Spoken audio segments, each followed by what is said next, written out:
What's up, y'all? Welcome to the first episode of Siobhan Speaks Social, where I'm doing it outside on my balcony because we're experimenting to see if I like this space better.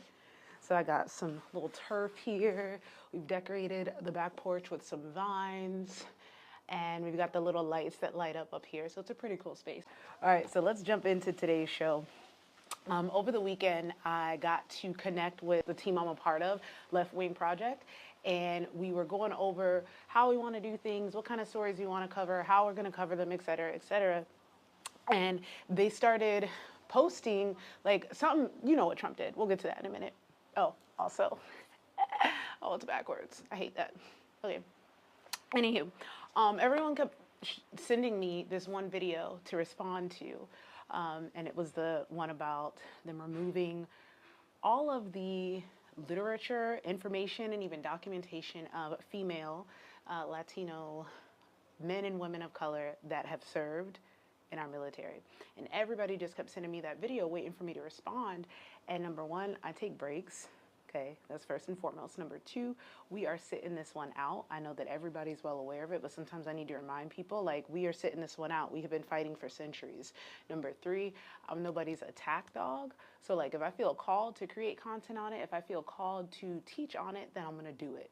But the main thing is that I'm not surprised by it. And that was the big thing that I was trying to get everybody to understand. I'm not surprised by what happened at Arlington because literally last month I got on here and told y'all they're not teaching Black history at Winter Springs High anymore. And a bunch of y'all got in my comments and were like, sis, wake up, that's your job. Like, came for me instead of pausing for the cause and really thinking about what are the implications of them no longer teaching this in our schools. The first thing that comes to mind to me is erasure of history. And when people don't know their history, when they don't know what they're capable of, when they don't know what they've survived, when they simply don't know, it is detrimental to a people, right? Right now what we're experiencing and what I've always experienced as one of the only Black girls in predominantly white spaces is that most people have no context for my anger. Most people have no context for my frustration. Most people have no context for a lot of the issues that I face. So when I see that and I grew up with some of my best friends, they're all usually white, that didn't understand my hair issues, that didn't understand anything about my culture because it wasn't something that was, because it was suppressed, because it wasn't mainstream.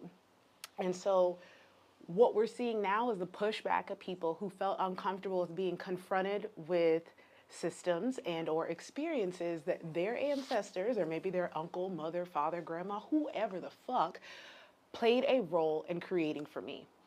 They didn't want to talk about those things because they know, oh, Mima, they know their brother, they know someone that they care about or that they look up to. And in a lot of people's cases, they're founding fathers and heroes. The people that they look up to have put things in place that were meant to protect them and their descendants and people that look like them and directly limit or inhibit the progress of people that look like me. So when I got the video about Trump erasing all of the things, all of the accomplishments of our leaders, I'm like, duh. Like, why do you think we have Black History Month to begin with? Because they didn't want to talk about it and they didn't want to teach it in the first place. So we had to beg, fight, commission, address, present this idea that, hey, we should have a month of history because you all don't teach any of it. Now, I don't know if I want to spend time talking about the implications of it because to me it's common sense. To me it's like, okay, if little white kids don't know about what happened to little Black kids in their history, then it's going to be hard for them to have deep relationships, right? Because in order for you to be in an authentic relationship with someone, in order for you to build community with someone, there has to be vulnerability and there has to be transparency. And what would happen more often than not is that when people that look like me get vulnerable, get transparent, and talk about our very real lived experiences, as I just mentioned, it would trigger our friends because then they are forced to confront the very truth of this nation, the very truth of all of our history that has been intentionally suppressed and intentionally removed, if not just completely erased from history. So the Arlington incident, I'm not surprised, not shocked. I feel like they would literally have to take like the founding fathers out of our history books for most white Americans to give a fuck about them doing it to other people's history. That's all I got to say about that. All right, next up, the Tesla dealership. So if you follow me, you know the most recent video that I posted, or the first one that I posted this morning was about fucking the Tesla dealership situation, right? And like, I'm dying because I'm like, y'all remember Obama's tan shoe? Like, let's just collectively, like, I can't see because the screen is way too far away from me, but like collectively, let's throw in things that you can think of that if anybody else had fucking done it, it would be over, right? We got Obama's tan suit. We got Hillary's emails, obviously. We got Kamala and literally anything that she tried to do. What else we got? Michelle Obama trying to make school lunches healthy. She got freaking backlash out the yazoo, like she was trying to turn everybody anorexic or something. And then flash forward to them getting excited about RFK Jr. with no experience, no intelligence, and for fuck's sake, I'm pretty sure the man's brain was half eaten by a worm. He's gonna be head of our health department, government agencies, whatever. When the first lady tried to say, first of all, pause the fuck on, okay? I'm so proud of myself, so I just have to do this again, okay? I'm the owner of a holistic health and wellness company. We specifically work with Black women, but I work with all women and I work with all humans, but that is my target demographic. The majority of people struggle with their weight because they don't know how to eat or what to eat. So when the president's wife, right, when the first lady said, and before I even go on about what I do, as a country, our standard American diet is fucking trash. Whether I'm talking to like entrepreneurs and trying to help them with their mindset so they can build their business, whether I'm talking to women that want to lose weight, whether I'm talking to women that I'm life coaching, everybody needs to start at base one, which is taking care of their body. Because if you got to work in this capitalistic system, regime, empire, where you work so that you can buy food, so that you can have the energy to work, and then whatever else you do on your own, if you have money, great. But like the system was not set up for you to excel. It was set up so that you can build the empires of the richest people out here. Right? And so because they don't care about your mental health, because they don't care about your work-life balance, because they don't care about any of that shit, they don't give a fuck what they put in your food. Like, that's just what it is. And I wish people would stop trying to, oh, we need to tell the companies, these companies are so far fucking removed from us, it's not even funny. Like, when I look back to the campaign and I think about Kamala and the way that she would talk on the campaign trail versus the way, what is this dude's name? Anybody from the other side talks. She was talking like if she was talking to her peers, like if she was talking to educated people. Meanwhile, when Republicans are talking, they know that their demographic is not super educated. And it's not that maybe they are, but you don't have to intentionally talk down to people to just be aware of the fact that there's a lot of education and there's a big gap in between what the average person knows, right, and what an expert in their field knows. So with that said, sorry, I need a sip of water. Anywho, so for most people, they need to take better care of their bodies so that they can eat better, so that they can function and do life better. And the fact that that's all she was trying to tell y'all, the fact that the majority, like the overweight population in America is insane. Other countries don't have these issues, and my clients that are from all over the world tell me it's because they walk more, which is true. Obviously, their food is different. There's so many reasons why other countries don't have the health issues that we have, but a lot of it boils down to our system, right? Our capitalist system, our empire, the way that we do things, because they don't care. There's no cap on capitalism. There's no cap on capitalism, meaning companies get to make as much money as they can possibly make. That's the beauty of capitalism, right? But the downside to it is that we don't have anybody regulating how much they can run us into the ground. The fact that Amazon people, like I saw, what was it? This lady was like, I don't care if Amazon workers have to wear diapers as long as I get my stuff on time. And we're all like this, right? We complain about the capitalist system. We complain about having to work 40 hours a week. We complain about not getting paid enough. We complain. And yet all of us are complicit in it when we do stuff like write to Amazon or Shein or anywhere else and complain because you didn't get a fucking bathing suit in 5 days when it said it was going to be overnight shipping, right? I ordered something once before, like a barbell, and I saw the day it was supposed to arrive, I saw the little girl doing Amazon packages, and I just looked, and I had a gut feeling. I was like, I'm not getting my barbell today. And sure enough, after she left, I immediately got a message that was like, your thing could not be delivered. We're going to refund you. And I didn't get mad. You know why? Because the universe showed me up close and personal why I couldn't get what I wanted instantly. And I was like, okay, cool. But most Americans, we're not like that. Like, we want to complain about so much, but we're hardly ever willing to stop and take a moment and look at the context and ask why. But going back to that, like we kind of create some of these problems not create, but we contribute to them, and a reason why we don't have the energy to contribute to the reason why we don't have the energy to help stop these problems is because of the system I just explained. They underpay us so that we have to work multiple jobs or have roommates or not enjoy anything in life so that you can save up and get ahead. Side note, you cannot financial literacy your way out of poverty. I don't care what anybody has told you. You cannot financial literacy your way out of poverty. You have to have a leg up. You need someone to show you. Otherwise, you're going to spend your life like too many people that I know that make money and save it and don't ever spend it because they're so afraid of going back into poverty and they're still not rich. So, anywho, let's get back on the topic. Where was I? ADHD. Oh, the Tesla dealership and the fact that Trump gets to do that on the lawn while Michelle Obama was trying to make school lunches healthier for us all, and they just threw her under the bus. What other things have happened in history that they made a much bigger deal about than we're making out of this whole Tesla situation? What's something else we got? You know, I don't even want to do that. I made a whole video on that. I don't care. Okay. The other thing that popped up in my feed today was and this is brand new, so I don't know if a lot of y'all seen this yet. Harvard, I think it is offering free tuition for any like applicants that come from homes that make $200,000 or less. And in the same way that stuff is done intentionally, like the intentional suppression of our history, the intentional yada, yada, yada,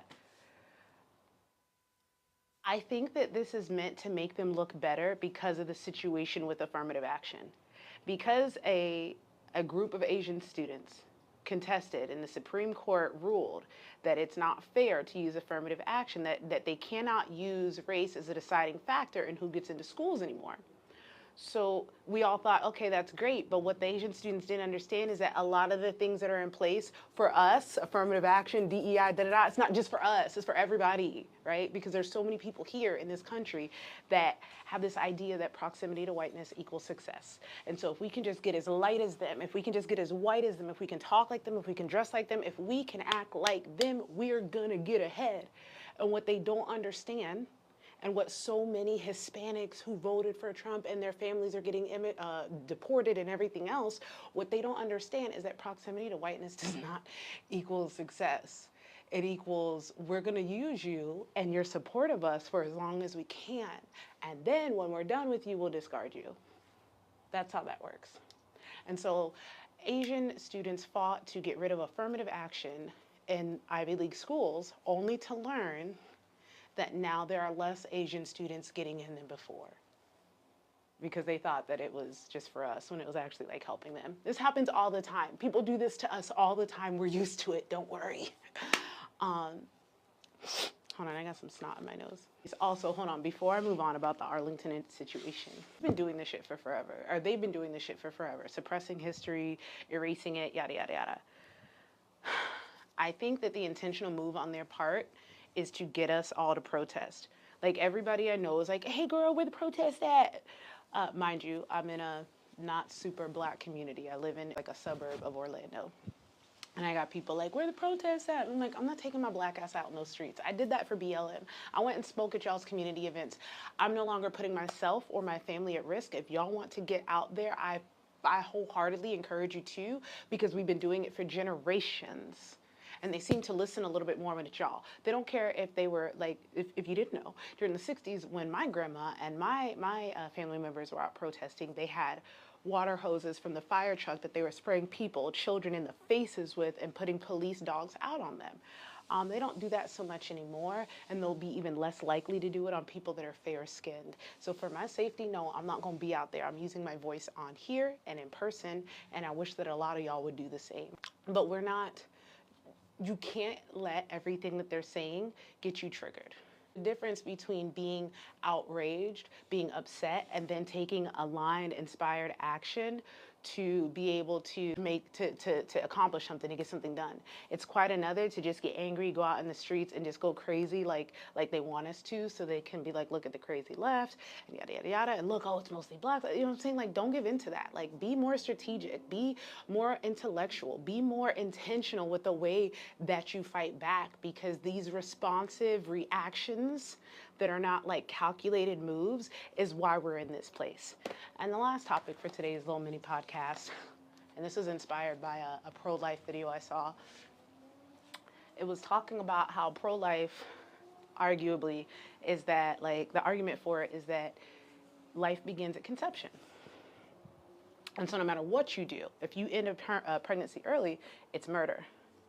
Now, you all mostly know how I feel about this, and if you don't, I'm pro-choice. I feel like it's a woman's right to choose, and as someone that was impregnated against her will at 14, I damn sure feel like a woman has a right to choose. But here's the thing.